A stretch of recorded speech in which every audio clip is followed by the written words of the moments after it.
Good morning and good afternoon. I'm going to give us all a few minutes to have all of the people attending join, and we'll be starting momentarily here, where we're going to be talking about how to build a thriving fractional tech consulting practice. So stay tuned.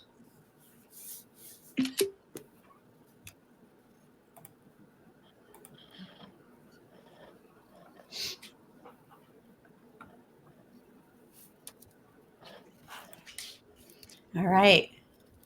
Good morning and good afternoon. It is great to see everyone here. Please feel free to jump into the chat, introduce yourselves, network with one another. We're excited for all of you to be here participating and learning alongside us today. I am Heather Frelland, and I'm going to be moderating our panel here of experts all about building a thriving fractional tech practice. And before we begin, let me just give you a little bit of the basics as to how our session format will work today. Our panel will run for about 40 minutes. After that, you'll have a short break before your next panel begins. So this will give everyone a little bit of time between our conference sessions to run to the bathroom, do a bio break, whatever you need to do in order to come back and not miss any of our amazing content. As our panelists are speaking, if you have any questions, please type them into the chat or into the Q&A format. And if you see a question from someone else, please feel free to vote it up, like it, so that way we have a signal that these are the questions you're most interested in. We're going to try and save some time at the end in order to answer a couple of questions from those of us who are tuning in today. So thank you for your engagement there. With that said, let's get started today. Let me do a quick intro about myself, and then we will jump into understanding more about each of our amazing speakers, and they'll be introducing themselves shortly. Personally, my name is Heather Frelland. I've been in product management for over 25 years, building consumer and B2B products from companies really large like Microsoft or eBay down to companies who are much smaller, including Glassdoor. And I was most recently the chief product officer at Ancestry. And I'm particularly excited for this panel today, which all the panelists know, because I was a little selfish. I'm really new to this type of fractional work. I've been doing this over the last year. And I really hand selected these experts for each of their unique experiences and perspectives, building and growing each of their own fractional tech-related practices. These experts today cover all the C's of the C-suite. We've got COOs, CPOs, CEOs, and CTOs here today. And so if a little piece of tech is part of your journey, I think you're going to be really interested in a lot about what they have to offer. And so I'm going to open this up to our panelists right now, and I'm going to be starting with you, Brendan, to take a moment and to just introduce yourself to our audience. Great. Thanks, Heather. Hi, everyone. I'm Brendan. I've been a venture-backed technology leader and CTO for a little over 2 decades. Around 2 years ago, I launched my solo career as a fractional CTO and a fractional field CTO, which is just a CTO who goes and helps sell all of the technology. But I'm really excited to be taking part here today, and thanks so much for having me. Awesome. All right, off to you, huh? Hi, everyone. So similar to Heather and Brendan, I have a couple decades of Silicon Valley experience, early eBay, bunch of early stage Series A through Series C VP of product roles, moved into venture capital for about 5 years. It was an awesome detour. Then ran a marketplace company as their CXO, COO. And now I do fractional consulting for the last 2 years. I don't know about the rest of the panelists, but I do have a business partner in this journey. So our consulting company is called Next Step. And it's been great to be doing this work. I'm so excited to share all the learnings that I've had over the last couple of years in doing this work. Awesome. Welcome, huh? Ben, you're next. Yeah, thank you. Thanks so much for having me. So yeah, my name is Ben. I have a bit over a decade of experience in mostly product management. Started as a founder and then found my way into full-time product management work. I was the first product manager at 3 different startups. I've also been a product manager at Facebook. And a year ago, I left full-time work after being the head of product and design at a marketplace for fractional executives called Continuum. And I've been on this solo path for the last year or so, combining part-time product work. So that's part of what I do with Lettuce, actually. And then I also work with a couple other startups. I coach product managers through interviews, and I teach a course on Maven. So I have kind of a portfolio career at the moment. I'm really excited to talk about Solopreneurship today. Awesome. Thank you for being here. And Raphael. Great. My name is Raphael Luzan. I'm the founder and CEO of A-Team. And I've actually started my journey, my life really, freelancing when I was 11, 12 years old, Adobe Flash, HTML, C and then C++. And that's in many ways the reason why I'm here today, which is all the more reason for us to be building A-Team, which has a mission to bring the world's best product builders across disciplines, from product management to design to engineering to data science to growth marketing, etc., at every level of seniority, encompassing virtually every industry by now. It was create a network and enabling basically the best the builders among us to team up with one another to do the best work of their career, the work of their choosing. And we have the privilege to be working with companies from lettuce to like Walmart and Pepsi and others, and seeing firsthand with thousands of brilliant people that we had a chance to work with, how meaningful and impactful that can be when people get to work on things that matter to them, with people that they want to work with, and how to the point where it changes the trajectory of companies, with product development, with new solution building, with AI transformations, etc. And we've just started, and we really just are just scratching the surface, I think, of the impact of this category as a whole. Thank you, Raphael. I'm going to kick things off with a first question for you, Ben. The grass is always greener on the other side, right? Like if I'm working full time right now, or I'm debating what I want to do for my next role, tell me how I know if fractional work is going to be right for me.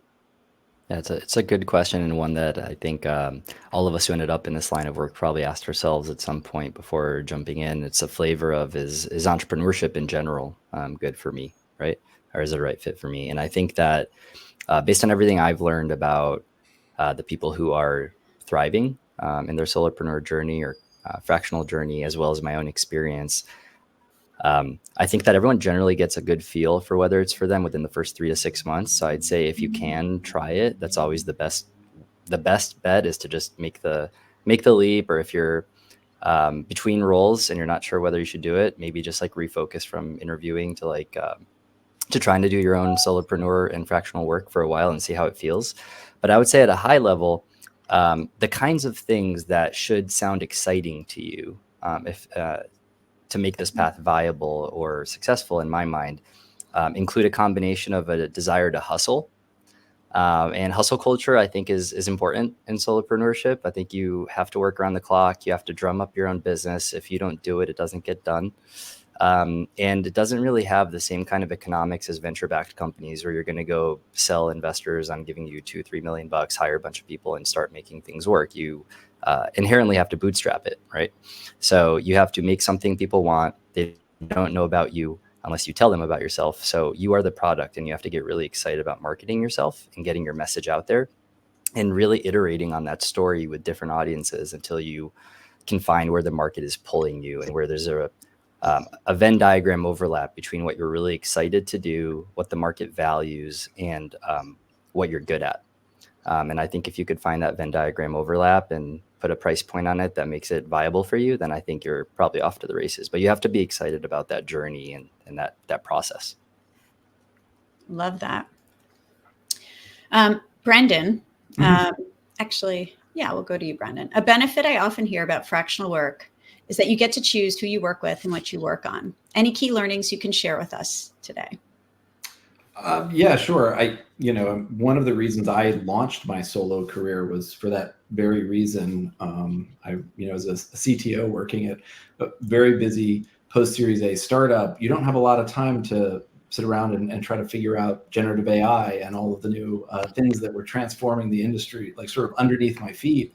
And I was jealous and eager to get involved in that. And I knew jumping into another full-time CTO role was just going to keep me from that. So that was one of the major drivers for me, was this ability to select the kind of projects I was interested in. to be able to choose the kind of customers at the right stage and sort of how much of my hands getting dirty I wanted to be involved in. And so I think that's an important part of it. But I'd also like to touch on something Ben said that I think overlaps with this question is, on one hand, you can be really picky as a solo entrepreneur. But on the other hand, you have to make sure, I think Ben said a Venn diagram, that what you're trying to be picky with is something people want to buy. Because, just because you have a successful career as a Series A CTO, for example, doesn't necessarily mean there's just a large market for Series A fractional CTOs. In fact, if you were a venture capitalist who are investing in a startup, that may be one of your large concerns if they had a fractional CTO. And so you do have to put your product hat on, as Ben said, and try and think through, who is the buyer? What are their needs? If I'm going to bring my service as a solo and it's going to be for, part of the day or part of the week or whatever that is, making sure that's something that they need to buy, that they want. And then you get to then overlay that, is it something that I'm excited about? But you have to do it, I think, in that order or you're going to get in trouble.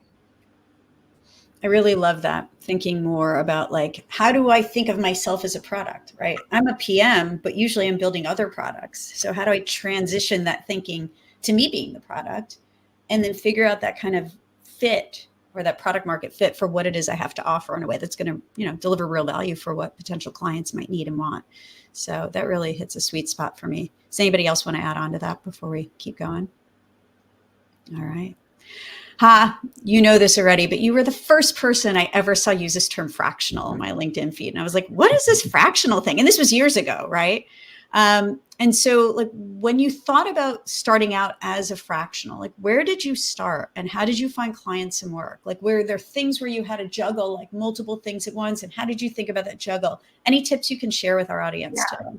Yeah. So I about 2.5 years ago, I made the decision, it's time to bet on myself. I felt like I had the right experience, the right network. I've been in Silicon Valley for a long time. If not now, then when? So when I thought about is fractional for me, I was like, well, why not me? It has to be me. It has to be now. We got to do it. I recruited a business partner. We really sat down to go through sort of the exercise that Brendan, you talked about, and Ben, you talked about, but what is our offering? What does the market need? What can we uniquely deliver? We drafted one-pagers. We sent it out to a bunch of people in our network, especially those who had been experienced consultants, to get feedback. We sent it to founder friends to get feedback. But one of the learnings as we were getting started is just by the act of just telling people, hey, here's what we're going to do. You'd be surprised at how many people just would say to us, oh, well, I have a founder friend that you should talk to, or that you could help. I know one person was a product leader who had just left Meta and I and she wanted to have a conversation with me, and she was like, well, what are you up to now? And I was like, this is what I want to do. And she's like, oh, my husband's a founder and he just raised some money. Who would have thought, right? This conversation that was unrelated, that ended up leading to a client. When I think about my first 3 clients, it is mostly through the referral network. So Deb Lou, who you worked with at Ancestry, Heather, introduced me to one of my first clients. A VC friend of mine introduced me to one of my first clients. And then another client came through the door because he was looking to build a local marketplace. And I had just come out of Swimply, and somebody in his network said, oh, you should talk to Ha because she's an expert in local marketplaces. He was trying to convince me to join him as a co-founder. And I was like, no, not going to do that. But if you want some of my time, here's what I'm up to. So my first tip is you have to let everybody know. It could be as simple. I mean, this is just something that I would do now if I were all of you, is export your LinkedIn connections. LinkedIn allows you to export it. I would go through that list. I would circle a dozen people that you want to connect to, who you think might be interested in hearing what you're up to, or interested in, or maybe connected to founders or early stage entrepreneurs and just start having conversations with them. I mean, I think that's a great way to get started. And then don't be shy in that conversation. Say like, hey, here's what I'm up to. Who do you think would be somebody interesting for me to talk to? And that's how these sort of first few relationships get started, is just through the referral network. And of course, we've layered in things like thought leadership, and we go to events, and we do get some clients that way. But I would say the vast majority, 80-90%, is just going to be through referrals. And eventually, once you're pretty established, it'll come through your founders that you're working to as well, because founders are connected to other founders and they'll recommend you. So it's awesome. Thank you so much for giving us the insider scoop. I'm taking notes, sharing them on the chat, but I'm also taking notes. Thank you, guys. I would just emphasize what Ha said about getting in front of people face to face. I think there's this desire to want to automate your business and to figure out how you can have, automated LinkedIn messages and emails going out, and somehow that's going to scale you and your time. But I've never found that it's nearly as successful as just getting on the phone or getting in front of somebody with coffee or whatever and making connections. And I'm always surprised at how that transforms into work down the road. Yeah, the other thing I'll just build on is that when you do what we're talking about, I think you're accomplishing something that's critical, which is you're positioning yourself top of mind for the people who know you. For if someone they know mentions a certain set of keywords that are relevant, you will be very recently top of mind for them for that. And I think it's a failure on us if someone that knows you really well is talking to a founder or a potential client that needs exactly what you offer and they don't think of you. Like that's a failure state. Love that. All right. Raphael, at A-Team, you get a chance to talk about the growth of AI, staffing, and fractional work with so many different types of companies right now. So I'm just kind of curious for your macro view on this. What trends are you seeing as companies are starting to evolve, how they think about staffing and setting up their teams for success as they head into the future? Yeah. I mean, we're really in the back of such disruption since COVID, great resignation, people somewhat going remote and then coming back partially, but we know it's never going to be the same again. And then AI really disrupting how work is even done. So there's this transformation across the board in how people want to work. I mean, people have been on the edge of their seat for a very long time. And seeing some of the most highly skilled professionals realize that they've been somehow kept in velvet prison in very comfortable jobs, but actually not doing things that are fulfilling, or not being able, kind of like what Brendan was mentioning, to grow as much as they'd like, at a time where if we're not growing, we become irrelevant. And that's true for whatever type of employment and whatever type of company. It's interesting to see that the same thing is happening within companies. We just published this report after talking to 250 or so leaders about AI innovation, obviously top of mind for probably every single company. Seeing that actually the majority of developments in AI are not seeing the light of day, are not getting to actual value creation. And what is the number one blocker? Well, the vast majority of tech leaders say talent. Talent is the primary constraint. Now, at the same time, so many of them had to essentially pause or extend the timeline for critical AI builds because they just didn't have the right talent. And at the same time, you see companies that are realizing, I should probably rethink my models because I've just been through, we talked about these disruptions, right? Just been through all these rounds of layoffs. Right, when that started happening at Meta and Google, after 15 years of that never ever being something that people would even think about, suddenly you realize that, okay, that's a thing. And so maybe there is a different way to think about our work structures. So I think at the macro level, to your point, sometimes people may get it wrong, that people that go to the solopreneur, fractional, independent route, they do it for flexibility's sake. Many do it for a drive, because they have a drive to grow their impact in things that they find meaningful, and their skill set, kind of that Venn diagram and kind of iterations on their offering at a time where everything is changing anyway. So there's never been a better time to figure out what kind of leadership, product development, engineering, vast array of skill set that's evolving. And we see that with A-Team, that the learning, another thing that maybe people get wrong is that the solopreneurship route is lonely, and it absolutely can be. But actually seeking community is really critical. We, again, in the world of AI, we have this AI guild where there's especially a peer group of experts. But the really amazing thing that's going on here is that however much expertise we think we have, we're all learning and being able to go through use cases, company models, and how to integrate and what would be valuable, how to lead bigger initiatives and how to go to market, how to talk about our value propositions together has been absolutely instrumental.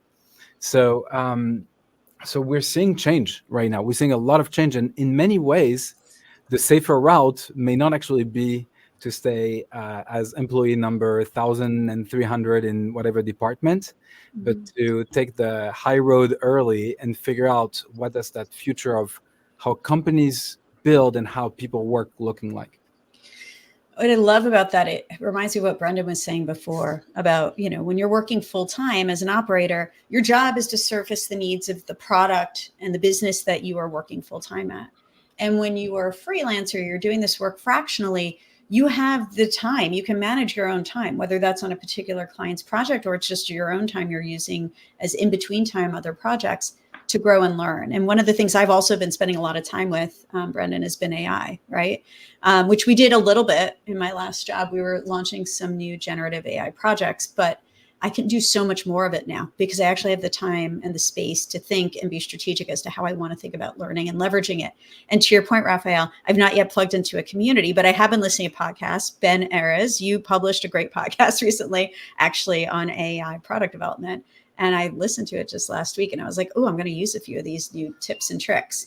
So that's the part that's been pretty exciting. And it enables me to stay closer to the edge of where technology is going right now than I probably would have time to do on my own if I was working full time. So I think that's a really interesting insight.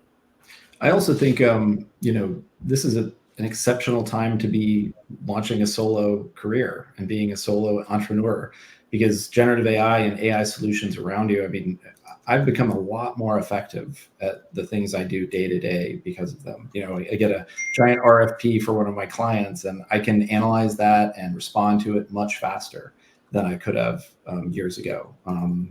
Software engineering, you sort of name it, research, anything you're doing, if you can dive into this and really learn the tools well and really figure out your own workflows, as a solo, you can really enhance how effective and how productive you can be way more than you would have been able to years ago. And so it's an exciting time to be sort of, solo, fractional, AI kind of all coming together at once here.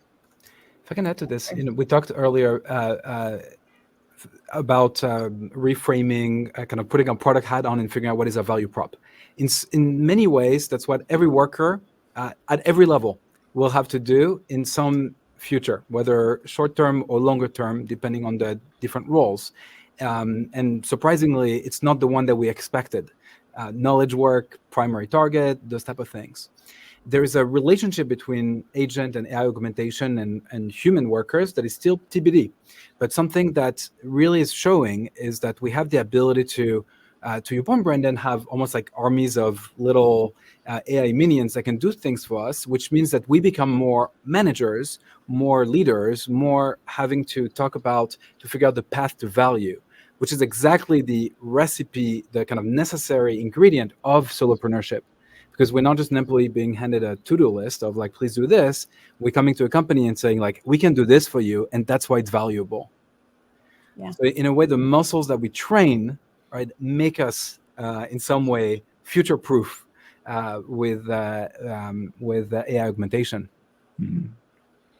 Yeah, I think to tie this all back together to I think where we started, if someone is asking themselves if solopreneurship or fractional work is right for them, and you're hearing us talk about what Raphael just mentioned, for example, with what I'm hearing is you need to get really good at creating leverage and using all these tools. And if that kind of thing excites you, because you're inherently curious to like figure out all these problems, then that's, I think, another signal that this is right for you.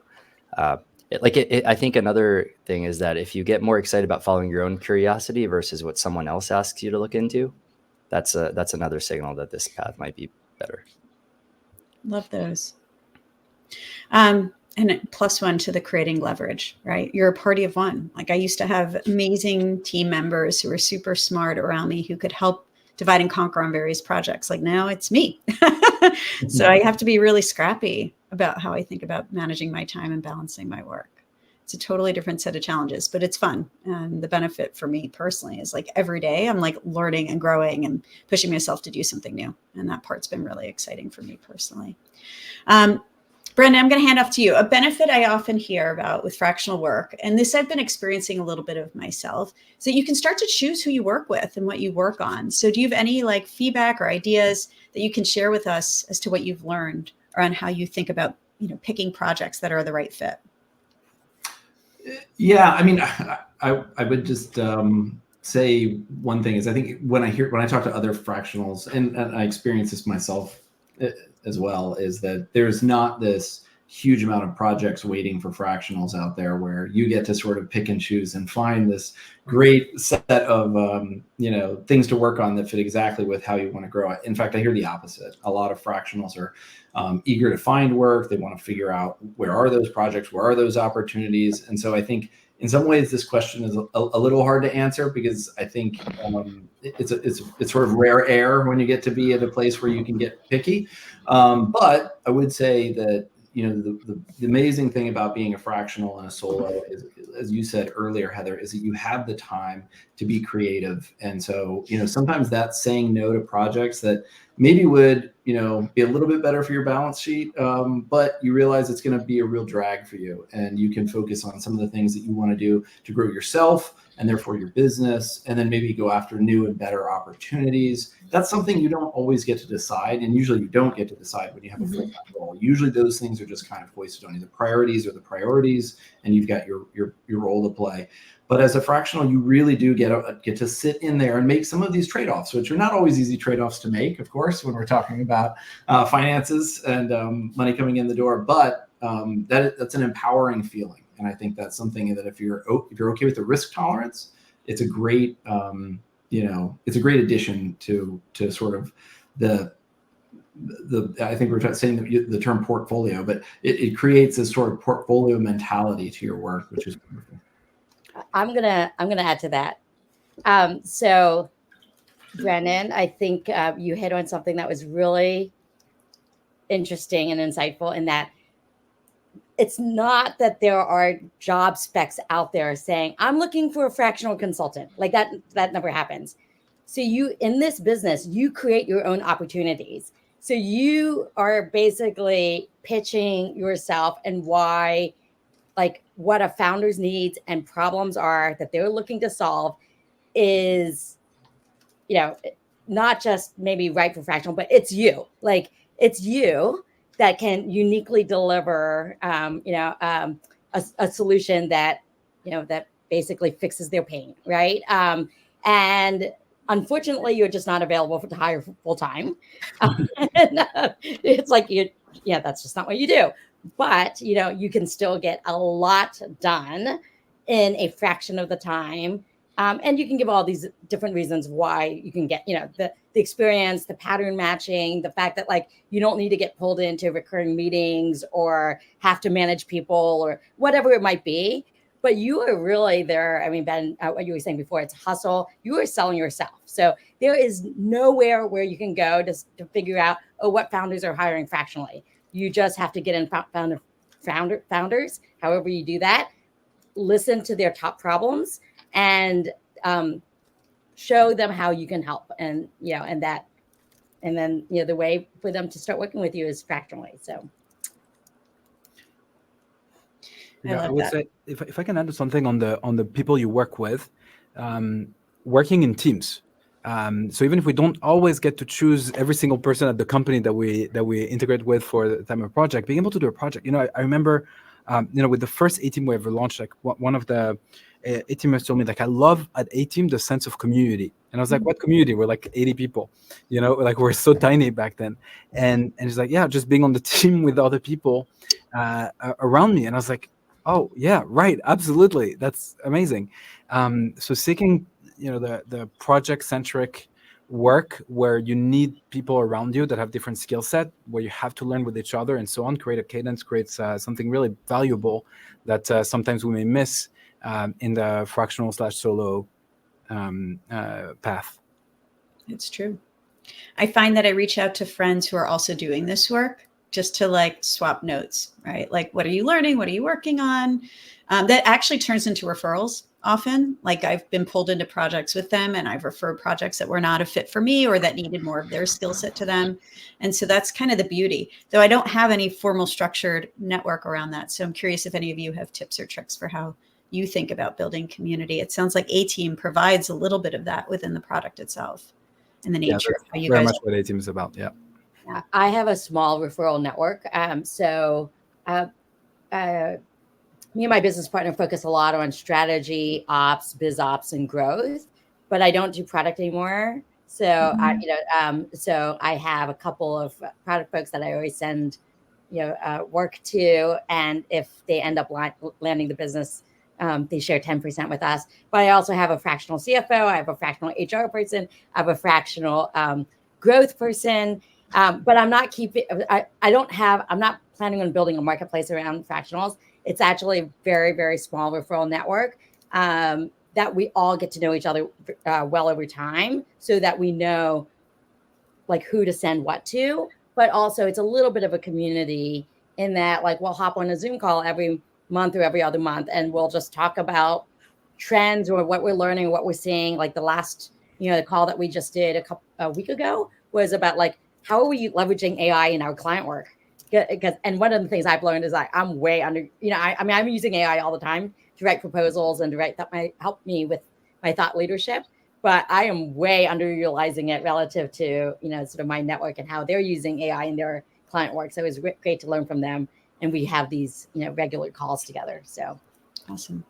Yeah, well, on the topic of AI and just like not feeling as alone and getting leverage, I will say I've started to find some really interesting value in using something like Claude or a Claude project as my business coach. So like I tell it everything about my goals, I feed it all my financials about the business, and then I ask it to, like, whenever I'm dealing with business decisions about like expansion areas or ways to grow, it just gets to know me. And so if people haven't been doing that, I think it could be a really good thought partner in finding that Venn diagram overlap between what people want, what you're good at, and what you're interested in. All right, robo partner, I like it. Lightning round, guys. Last question. What is one thing, and I'll turn it over to you guys to kind of answer this individually. It can be a positive learning. It could be a pitfall. Like, what have you learned along the way that you want to make sure you share with our audience that has made your fractional business successful? Back to you. Probably number one is like, you have to build your network. So as a full-time operator, it is so hard to lift up and build your network. And then if you decide to launch on a fractional career, if you've not been intentional about building your network, you're going to find this line of work really, really hard until you figure out how to build your network. For me, I was lucky. I did a stint in venture, which is all about building networks. And I've done 10 years of community building work that's helped me to build my network. And then some of the work I'm doing now continues to help me build my network. But if you have not yet started building your network, you got to figure out how to. So love that. Brendan.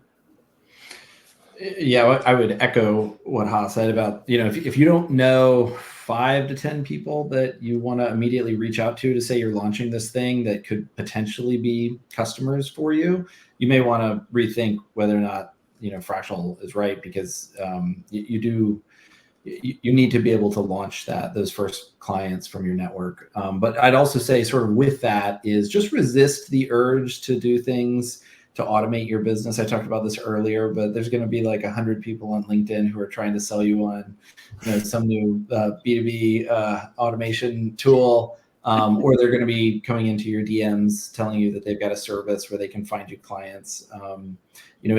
Do things like Paul Graham says that don't scale. And once you've got a really solid book and pipeline, then maybe you could start to think about those things. But I wish I had that advice when I first started, because as a tech person, I just got a little too geeked out on some of those things.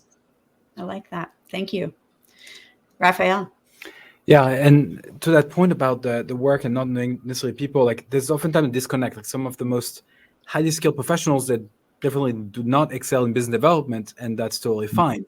So joining platforms like A-Team, but there are others different depending on skill set and area of expertise can be helpful. Oftentimes what we see people do is, they're not sure yet if that's what they want to do. But they can then iterate and learn and see, okay, what actually is valuable, can ask questions, can meet other people until suddenly it just takes a life of its own. And we've seen that, just people going all the way then just being sucked into it. And then at some point going back full time and then going back at again. We've seen those iterations happen. The common denominator for success that we found is wherever, if you're a coder, a product manager, or a scientist, whatever it may be, don't be that, be a builder. Think about what you're building with the companies that we're working with, thinking about the end goal, think about the value creation, communicating around that, managing expectation around that is really, really key. And that's what sets apart the people that drive immense value to the companies that they work with. Thank you. Ben. Yeah, I agree with everything that's been said. The only thing I would add is I've learned that it's really important to embrace kind of like an experimentation mindset when getting started. So just an example I saw in the chat, someone asked about like maybe an experiment that failed or a positioning that didn't resonate. One of my experiments last year when I was getting started was, hey, like I have a really good friend named Alex. He's a great designer. He's fractional. I'm trying to do fractional product work. Maybe we should start a product design studio. And we pitched that to like 5 to 10 different, companies that we thought would be in the ideal customer profile of this, and learned that there's really just not that many budgets available in the early stage startups that we wanted to work with. So what that led to, however, is a conversation with Ron, who runs Lettuce. And Ron's like, I'm not looking to hire a studio, but if you and Alex want to come do fractional work together as a pod at Lettuce, like maybe that would be something I'd be interested in exploring. So that's an example of, not getting stuck on this idea of needing to be a studio and instead following the market where the market pulls you and being flexible to that. And so that mindset is how I started my course. It's how I've gone into coaching. So just like trying things, running experiments. If I get excited about it, the more I do it, then that's usually a sign to keep going. Sweet. Thank you. All right. I'm going to switch over to Q&A. And I would say, guys, I'm curious from our audience, like how many of you are like newish to fractional work, just investigating it, haven't really thought about starting it yet, or have been doing solo work for a while? So maybe add that to the chat for a second to give us a sense of who we're talking to today. And I'm going to go into the Q&A. Have you all found confusion speaking about fractional CPO or COO roles? I've noticed on Google Trends, fractional CMO roles are far more searched for. I just want to jump in and say, like, fractional as a term, I think it's people tripped up because we don't all agree on what fractional means. And like in my head, fractional is everything that's not full-time work. But if you talk to someone else, like in my head, fractional has a spectrum from like, advisory all the way to like full-blown interim engagements where you're like 50 hours a week for a certain amount of time. So I'd be curious what other people think, but I think I try to get away from the term fractional whenever I'm actually talking to potential clients or people about what I'm doing. Awesome. Have any of you hit a plateau with your network where you run out of warm network contacts and leads? And if so, have you overcome that? Or what are your strategies for continuing to grow? I think it's hard to know if your network has really plateaued, because I think what is sort of fun about a network is it's always kind of surprising. Once you have the network, things just sort of show up, but you also can't always anticipate it. So there's not like a network pipeline, where like I've gone to coffee 3 times with this person. That means like some role must appear, this month or something like that. So, I mean, that's kind of one of the fun things about the network. Also, maybe one of the scary things. You don't know if it's plateaued, I suppose. I mean, I don't know how you can plateau your network if your mindset is you have to grow your network. So like, so I mean, this business is really, back to what Ben said, is really hustle. Like, you need to be like meeting 3 to 5 new people a week, and hopefully have some of them lead to something. It doesn't always have to be client work, but it could be a collaboration into one of these experiments that Ben's talking about, or it could be something that leads to future work down the line. There's so many times where we meet people where it's like, where we might introduce ourselves don't hear from them again, and 6 months later, so I think by even that question feels a little bit more fixed mindset versus growth mindset, which is I'm in this business, and part of this business and part of the work that I need to do is to grow my network, no matter how big or small I started with. So always be networking, ABN. That's the key for our freelancer and fractional audience. Yeah, if I can also something like about the plateauing. Look, I mean, the past 2 years have been probably some of the hardest for hiring in general, and freelance, fractional, solo entrepreneurship, like by far. So there's a cyclical aspect to this. Like it was a big crunch on the tech industry, which depleted budgets, market uncertainty, etc. Now we're somewhat in an upswing when there's more clarity, more optimism, with all the mess that's going on in the world still, but we're seeing it. Like we're seeing that shift. So I think if you've made it through the past 2 years, you can probably do anything going forward, and that ultimately is something that is the waves that we ride. We have a surfboard. We need to pick up the wave, and now there are big ones mounting. I love that. And, I've been picking up a few tips from friends. They say the same things. And a lot of it is like, there's ebb and flow, and you have to get comfortable with both of those cycles. Like you may have more work than you can handle one particular week or for a short time period, but then all of a sudden things go quiet on you. And it's in those ebb and flow moments that you can start to juggle and say, okay, I've got time to kind of reach out to more people, set up more lunches, more coffees, more Zoom networking sessions. I can attend a community event.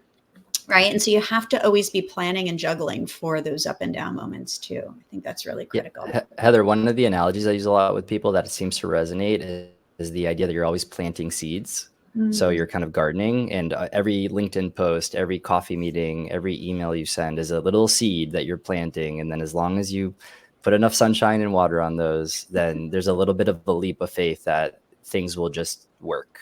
Right. And I think you have to bet on yourself to be a really good gardener in that sense. I have one more tip, by the way, which is this work is so much easier if you can work with founders where there's longevity there. So you do a great job. They have enough, money, cash, either through fundraising or just running a very profitable business that they can keep you on forever. So fractional to me does not mean short term. I mean, sometimes people confuse fractional with like interim or a consulting project. To me, it's a fraction of your time.